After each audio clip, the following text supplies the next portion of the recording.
Welcome back to the Honest Media. Now, I love Paul Manafort. Paul Manafort, for those who don't know, if you don't know, he was the delegate manager back when the primary was still a thing for Trump. Yeah. And this guy has been a fixture in American and global politics since he helped get Reagan elected. Mm-hmm. All the way back then. Yeah. And this is from Breitbart.com. Paul Manafort, Romney is a sore loser and a coward. Yeah. Because Romney keeps coming out and saying, Trump's breaking my heart. His trickle-down racism. Yeah, I saw it. Trickle-down racism. What is that? Well, it's their way of trying, because, it worked so well against Reagan when they called it trickle-down economics. Yeah, I know. Recycled the term because we're all that stupid. Yeah. But this is Paul Manafort on the GOP establishment, the Never Trump movement, and specifically Romney. Mm-hmm. Well, I think they're sitting in their cocoon, away from the reality of the world. I mean, Donald Trump is none of those things. And this sore loser, Romney wanted to run, chose not to. He's now attacking this past weekend all the other Republicans who ran for president, as well as saying they should have done a better job. Well, if Romney feels that way, he should have run. He's a coward. Mm-hmm. And this is an interview with Stephanopoulos. Stephanopoulos goes, coward? Manafort.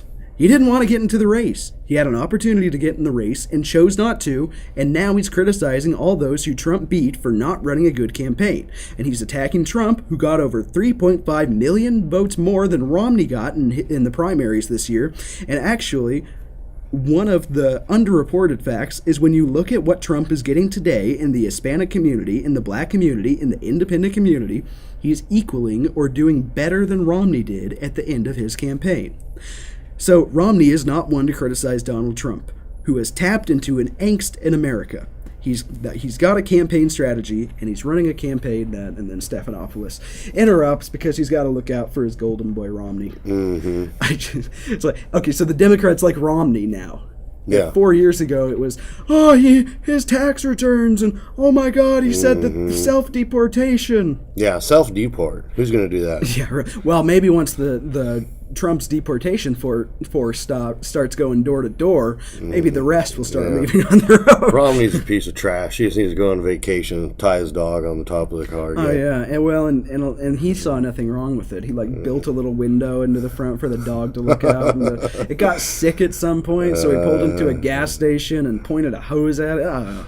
Yeah. Animal cruelty is not something I look for in my president. Yeah. I mean, he's a joke.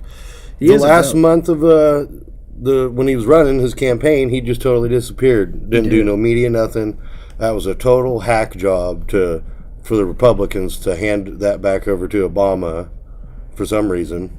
They didn't want to have any part of his jacked up economy. Yeah. So they just let him have it again. And so now we're however many trillion more dollars in debt. It's probably going to be 21 by the time Trump gets in office because the Republicans are too spineless to do anything about it.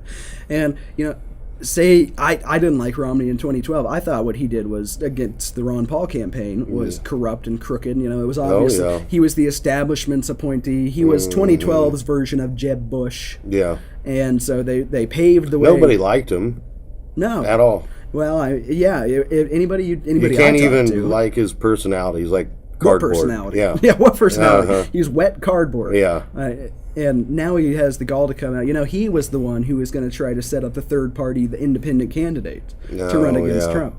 And first he found this guy, then he found a guy named French. And French said, well, okay, so I thought it over, and I'm not that big of a moron. Yeah. Not quite that big. Mm-hmm. And so then Romney, I can't remember if it was him or if it was one of the other members of the GOP elite, they posted a Craigslist ad almost to Twitter, looking for third party presidential candidate, will compensate. Mm-hmm. Yeah, Romney's a joke. Romney is a joke. And, this happened after, Romney calls Trump. First of all, I don't think it's very smart for a man who lost the election because he was labeled a racist to then go label another man a racist. That's the most moronic thing I've heard in my life. But, Trump He just needs to stay out of it. Well, he should. He should be a man and just stay quiet. because that's what men do. You know, he had the time to act. Yeah. He could have run. I remember watching an interview. It was before Texas with Roger Stone. It was probably on InfoWars. And Roger Stone, former Trump campaign manager, writer of the Clintons' War on Women and Jeb and the Bush crime family, he said, well, Romney is feeling bad because he thinks now he should have run. He thinks he could have defeated Trump. And Stone said, if he wants to defeat Trump, then he should be a man and get in the race today. Yeah. He should get on the primaries in Texas and every other state. He should get on the California primary. And if Romney had been a man and done that, like he was trying to get somebody else to, I think they might have been able to keep Trump under 1237.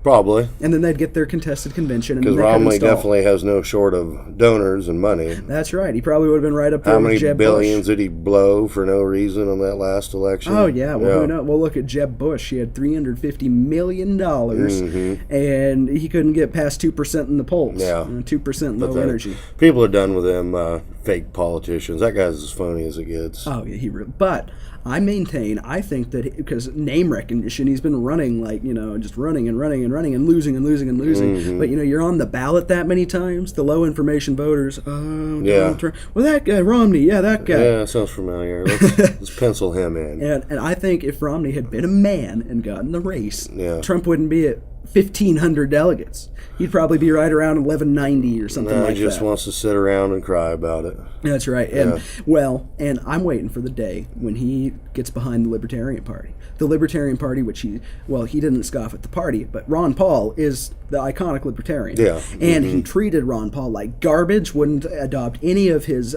positions to the party platform at the convention, treated his supporters like trash. And, maybe if Romney hadn't done some of that, he wouldn't have lost so bad. But I'm waiting for him because, they've got Gary Johnson in the Libertarian Party, and they've got a Bush-era neoconservative who believes in gun prohibition, who believes in gun control as the vice president of the Libertarian ticket. The most unlibertarian ticket there's ever been. Gary Johnson. And a big, naked, hairy guy. And a big, naked, hairy guy. Gary Johnson thinks it's okay for a bakery to be forced at the barrel of a government gun to bake a cake for people they don't like. Jeez. That's like making it's a messed up analogy. But it's like making a Jim Crow era abolitionist, or rather, make a black bakery make a cake for a member of the Ku Klux Klan. Yeah, in the shape of a Klan. In the shape of a Klan hat. Well, you have to. It's America. You absolutely have to do that. No, what are you? What are you, bigoted against the KKK? Oh my God. Yeah.